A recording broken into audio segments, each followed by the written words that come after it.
À la page 51, toujours de mon chapitre 3, on résout la section, pas la situation, mais la question instantanée 2 de la section 1.9 de Séguin. Donc, c'est une trajectoire semi-circulaire. Prenez-en connaissance à la page 109 de Séguin.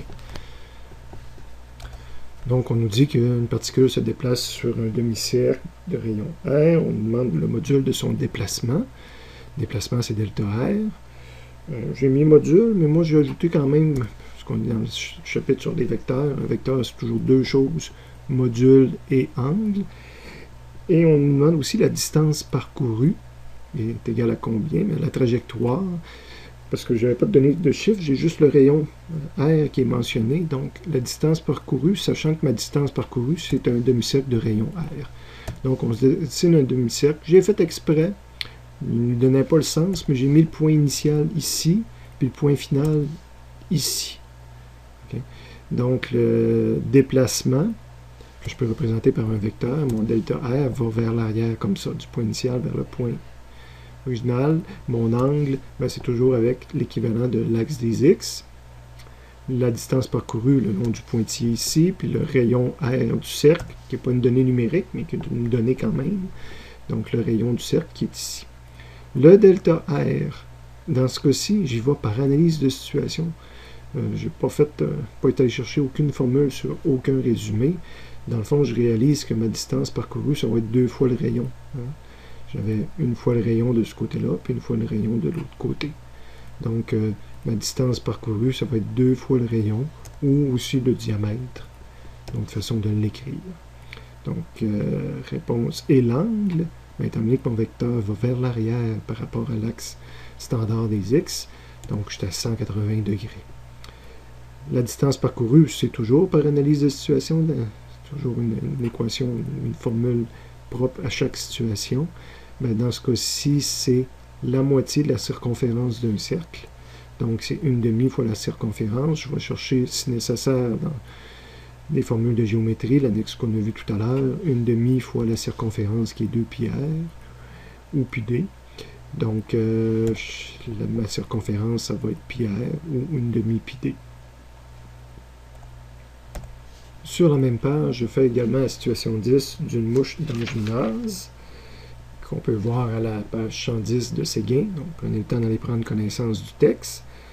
Au niveau des chiffres, on me parle du temps initial, du temps 0, quoique ce ne sera pas une donnée que je vais utiliser comme telle, qu'une mouche est située, et là, je n'ai rien effacé au niveau du dessin. 3 mètres est situé à 3 mètres du plancher, donc ça c'est l'axe Y, 3 vers le haut, 8 mètres à l'est, donc ça c'est l'axe X, et 2 mètres au sud, donc ça c'est mon axe. Donc il faut que je veille vers le haut, que je me tasse vers là, que je vienne vers l'avant. Il faut avoir une vision 3D, dire que la mouche était là au départ. Ben, je peux donner ma position initiale de cette façon-là. X, Y, Z initial, ben, c'est 8, 3, 2. Il faut faire attention dans l'ordre des chiffres. Là. On nous disait on monte vers le haut de 3, on donnait le 8 en deuxième, puis le 2 à la fin. Il faut évidemment utiliser notre système de référence. Et la position finale, je décris un peu de la même façon. Donc, on transcrit les chiffres qui étaient donnés dans le problème. Et on nous demande quel est le R initial, le R final et le delta R. Donc, la position initiale, la position finale et le delta R en termes de module, parce qu'on veut juste avoir le chiffre. On veut juste avoir la distance par rapport à l'origine, correspondant au module de ces différents vecteurs-là. Ma réponse que je travaille maintenant souvent, ma méthodologie que j'utilise maintenant souvent, c'est sous forme d'un tableau. Donc, la première colonne, je mets mes vecteurs. Donc, j'ai les deux vecteurs que je cherche, mais en plus, je les mets dans l'ordre que je vais faire l'opération pour trouver le delta R. R final, moins R initial, me donne le delta R. Donc, j'ai retranscrit mes chiffres ici, les composantes finales, 5, 7, 4. Donc, la composante en X, la composante en Y, la composante en Z. Même chose pour l'initial, 8, 3, 2. Et je peux faire les opérations. 5 moins 8 me donne moins 3. 7 moins 3 me donne 4. 4 moins 2 me donne 2. Fait qu'on se rappelle, hein, on n'a pas là d'additionner des modules ou des angles, mais un coup qu'on est décomposé en composantes, ben, j'ai le droit de faire mes soustractions conformément à l'opération d'algèbre vectorielle qui est là. Donc, ça me donne mes 3 valeurs. Et c'était des modules qu'on voulait pour connaître les distances à l'origine. Ben, dans ma dernière colonne, c'était la formule pour calculer un module en 3 dimensions. Vous l'avez dans les résumés. Donc, je l'applique à chacun de mes problèmes en prenant les 3 chiffres qui sont là. Ça me donne mes réponses finales. Et voilà, c'est réglé pour la situation 10. Excusez, je vais vous laisser le temps de transcrire.